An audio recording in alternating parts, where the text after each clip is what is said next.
estressado? Eu. Este livrinho aqui da organizadora Ana Maria Rossi é um livro bem interessante para quem quer conhecer um pouco mais a respeito da questão de estresse. São vários artigos, cada um assinado por uma pessoa diferente. Ele fala do estresse, ele fala a respeito de saúde, estresse ocupacional, qualidade de vida no trabalho, questão de dor, síndrome de burnout, como a autoestima influencia dentro da questão do estresse. É um livro bem interessante, que vale a pena ler. Embora ele seja de 2004, muitas informações a respeito deste livro ainda são bem atuais. Uma delas, que é bem interessante de colocar aqui no Brasil, é que nós, brasileiros, somos ainda, se eu não me engano, o segundo povo mais estressado do mundo. Isso se deve a várias circunstâncias, dentre elas econômicas, sociais, políticas, etc., que fazem do brasileiro, o famoso povo festivo, na verdade, um povo extremamente estressado. A carga de trabalho do brasileiro é muito maior do que em muitos outros países, mesmo países menos desenvolvidos do que o Brasil. Então, nós brasileiros gostamos de dizer que o brasileiro é um povo muito trabalhador, em certo sentido, mas na verdade esse excesso de trabalho ele não ajuda.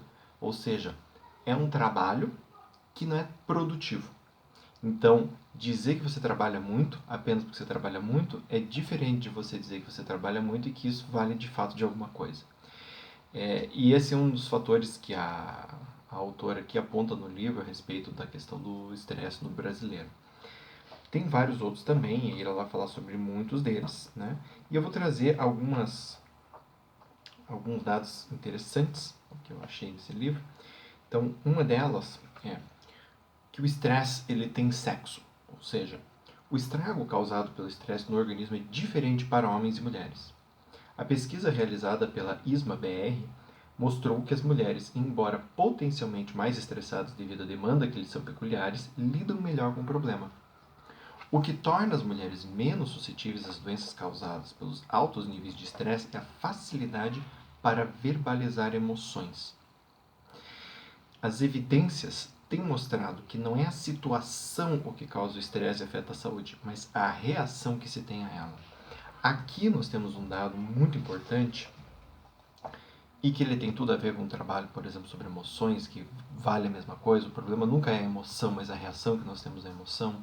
Então, com relação ao estresse também vale o mesmo, embora existam situações que são mais propensas a causar o estresse, muito do quanto que o estresse vai realmente prejudicar o organismo tem a ver, em primeiro lugar, com como a pessoa percebe o estresse e o como ela reage a isso. Então, por exemplo, se diante de uma situação difícil eu começo a entender que essa situação difícil está agindo contra mim e que, portanto, eu sou uma vítima disso e que, portanto, não adianta eu lutar porque eu vou acabar me ferrando de qualquer jeito, a minha tendência vai ser desenvolver poucos comportamentos para lidar com essa situação. A minha tendência vai ser criar uma expectativa pessimista em relação a essa situação. E quando o ruim acontecer, eu muito provavelmente vou entender que ele é pior do que ele realmente foi. Então, toda essa disposição cognitiva e emocional organiza a nossa mente de uma determinada maneira para lidar com o estresse. Uma vez que eu estou sob estresse, a minha maneira de lidar com essa situação estressante e com a resposta de estresse que eu estou tendo também faz muita diferença. Então, quando ela fala aqui no livro que as mulheres têm mais facilidade em falar sobre o que estão sentindo, o que estão passando, ajuda muito. Por quê? Em primeiro lugar, porque isso alivia. Né? Em segundo lugar, porque quando eu falo, muitas vezes eu percebo que aquela tensão enorme que está dentro de mim, na verdade não é tão grande assim e que eu estou exagerando. Isso eu vejo toda semana em consultório. Né? E um terceiro fator é assim, muitas vezes ao verbalizar e tirar a coisa da cabeça, colocá-la no mundo, nós também nos abrimos a conseguir arranjar soluções para ela. Então é mais fácil encontrar uma solução quando eu posso, às vezes, verbalizar e expor uma determinada situação. Ou seja, por exemplo, quando a gente coloca uma ideia num quadro e olha para aquela ideia, a nossa mente ela fica livre de ficar mantendo aquela imagem da ideia. A imagem já está ali no quadro, agora só tem que pensar sobre aquela imagem. Então isso economiza energia e isso também ajuda a aliviar o estresse. Muito bem, indo adiante, ele fala um outro dado interessante, que é: o estresse deixou de ser exclusividade dos adultos. O Instituto Americano de Estresse constatou que 8 de cada 10 consultas pediátricas ocorrem do estresse. No Brasil, estima-se que o problema afeta cerca de 2/3 da população infantil. Então, isso também é uma coisa que eu percebo muito em consultório, no sentido de que muitas vezes as crianças têm uma agenda mais cheia do que a dos pais. Muitas vezes um pré-adolescente se cobra mais do que o pai e a mãe juntos. Então, a gente está ensinando as crianças a viverem num mundo cada vez mais corrido, só que isso não é benéfico. Isso gera um estresse muito grande. E também faz com que as crianças aprendam a ver situações banais, cotidianas, como situações extremamente importantes. Então, meu Deus do céu, tem um mini furo na minha meia do balé, a minha vida acabou. E o pai e a mãe às vezes corroboram para isso. Então o que acontece? Isso cria uma hipersensibilização desnecessária em relação à vida. É o tipo de pessoa mais tarde que, se a comida não for exatamente do jeito que ela quer, ou se não for preparada do jeito que ela quer, ela não consegue comer. Não estou falando nada aqui a respeito de restrições alimentares, cada um tem o direito de escolher a sua. O que eu estou querendo dizer é que a percepção do estresse, ela envolve a nossa percepção de como a realidade deve ser. E se a gente vê na realidade a realidade, vamos dizer assim, né? A realidade nunca é exatamente o que a gente espera dela. E se a gente vê nisso uma ameaça para nós, nós vamos viver estressados a vida inteira. Porque a realidade está sempre aqui para nos mostrar que o que a gente pensa é só o que a gente pensa. Tá?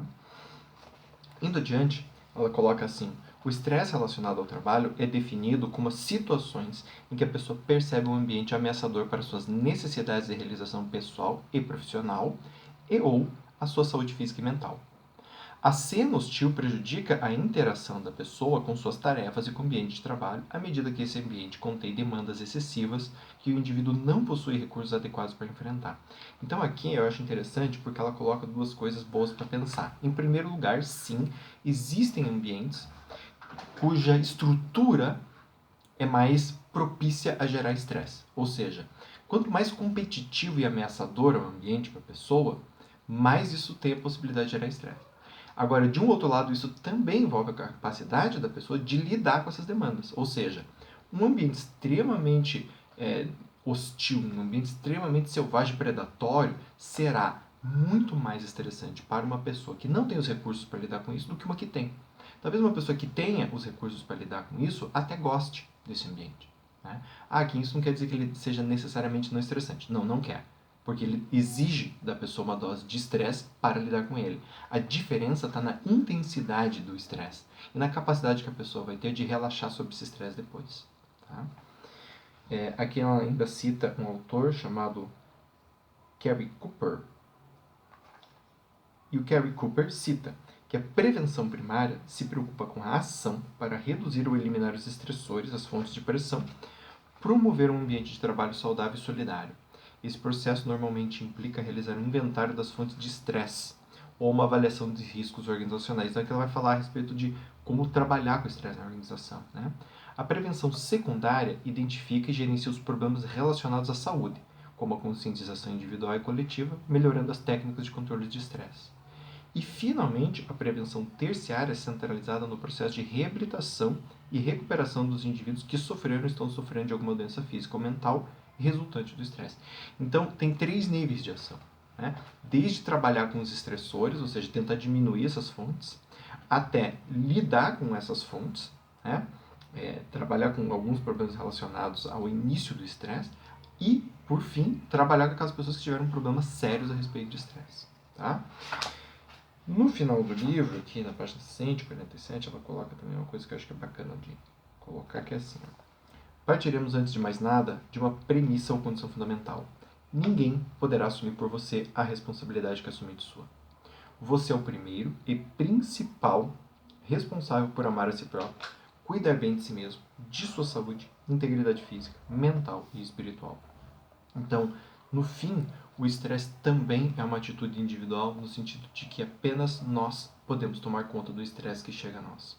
Se a gente não fizer isso, ninguém vai fazer. E aí, como diz o Nathaniel Branden, ninguém está vindo salvá-lo. Tá bem? Gente, espero que tenham gostado. Fica aqui a dica, Estressado Eu, tá? Da Ana Maria Rossi. Abraço, até a próxima.